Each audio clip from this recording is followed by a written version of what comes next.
Ladies and gentleman, ನ್ಯಾಯಾಧೀಶರ ಸಹಿಯೇ ನಕಲು ಮಾಡಿ ತಗಲಾಕಿಕೊಂಡಂತಹ ಖತರ್ನಾಕ್ ಜೋಡಿ ಕೋಟಿ ಕೋಟಿ ವಂಚಿಸಿ ಪರಾರಿಯಾಗಲು ಯತ್ನಿಸಿದ್ದು ಹೇಗೆ? ಒಂದಲ್ಲ ಎರಡಲ್ಲ, ಬರೋಬ್ಬರಿ 500 ಜನರಿಗೆ ಪಂಗನಾಮ ಹಾಕಿದ ದಂಪತಿ ಕೊನೆಗೂ ಅರೆಸ್ಟ್ ಆಗಿದ್ದು ಹೇಗೆ? ಹಾಗಾದ್ರೆ ಏನಿದು ಕೇಸ್ ಅಂತೀರಾ? ಇಲ್ಲಿದೆ ಅಪ್ಡೇಟ್ಸ್. ನೆಲ ಜಲ ಭಾಷೆಗಾಗಿ ಪ್ರಾಮಾಣಿಕ ಪತ್ರಿಕೋದ್ಯಮ. ನೀವು ನೋಡ್ತಾ ಇದ್ದೀರಾ ಫೋಕಸ್ ಟಿವಿ. ನಾನು ಪವಿತ್ರ.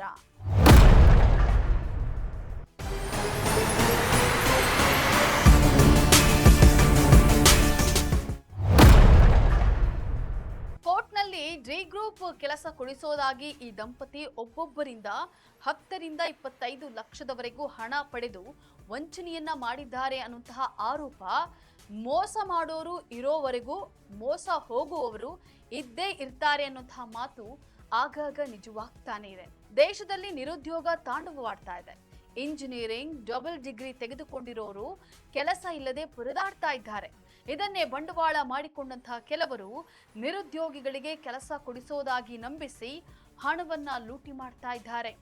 ಇಂತಹದ್ದೇ ಕೇಸ್ನಲ್ಲಿ ಕೋಟಿ ಕೋಟಿ ವಂಚನೆ ಮಾಡಿದ ಆರೋಪದ ಮೇಲೆ ದಂಪತಿ ಅರೆಸ್ಟ್ ಆಗಿದ್ದಾರೆ. ಸರ್ಕಾರಿ ಕೆಲಸ ಅಂದ್ರೆ ಸಾಕು, ಜನರು ಮುಗಿಬೀಳ್ತಾರೆ. ಇದನ್ನೇ ಬಂಡವಾಳ ಮಾಡಿಕೊಂಡಂತಹ ಈ ದಂಪತಿ ಕೋರ್ಟ್ನಲ್ಲಿ ಕೆಲಸ ಕೊಡಿಸೋದಾಗಿ ಹೇಳಿ ಭಾರೀ ವಂಚನೆ ಜಾಲವನ್ನೇ ಹೆಣೆದಿದ್ದಾರೆ. ನಿರುದ್ಯೋಗಿಗಳು ಹಾಗೂ ಖಾಸಗಿ ಕಂಪನಿಯಲ್ಲಿ ಕೆಲಸ ಮಾಡ್ತಾ ಇದ್ದಂತ ಅಮಾಯಕರನ್ನ ಟಾರ್ಗೆಟ್ ಮಾಡ್ತಾ ಇದ್ದಂತ ದಂಪತಿ ಮಾತಿನಲ್ಲೇ ಮರಳು ಮಾಡ್ತಾ ಇದ್ರು ಅನ್ನುವಂಥ ಆರೋಪ ಕೇಳಿ ಬಂದಿದೆ. ಬೈಸನ್ ಡಿಸೋಜಾ, ಲವೀನಾ ಅನ್ನುವಂಥ ಖತರ್ನಾಕ್ ದಂಪತಿಯನ್ನ ಸಿಸಿಬಿ ಪೊಲೀಸರು ಬಂಧಿಸಿದ್ದಾರೆ. ಕೋರ್ಟ್ನಲ್ಲಿ ಡಿ ಗ್ರೂಪ್ ಕೆಲಸ ಕೊಡಿಸೋದಾಗಿ ಈ ದಂಪತಿ ಒಬ್ಬೊಬ್ಬರಿಂದ 10 ರಿಂದ 25 ಲಕ್ಷದವರೆಗೆ ಹಣವನ್ನ ಪಡೆದು ವಂಚನೆ ಮಾಡಿದ್ದಾರೆ ಅನ್ನುವಂತಹ ಆರೋಪ ಕೇಳಿ ಬಂದಿದೆ.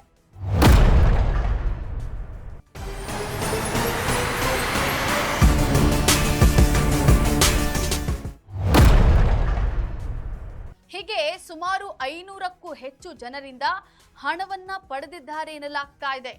ಈ ಖತರ್ನಾಕ್ ದಂಪತಿ ಮೇಲೆ 25 ಕೋಟಿಗೂ ಹೆಚ್ಚು ಹಣ ಪಡೆದು ವಂಚನೆ ಮಾಡಿದ ಆರೋಪ ಕೇಳಿ ಬಂದಿದೆ.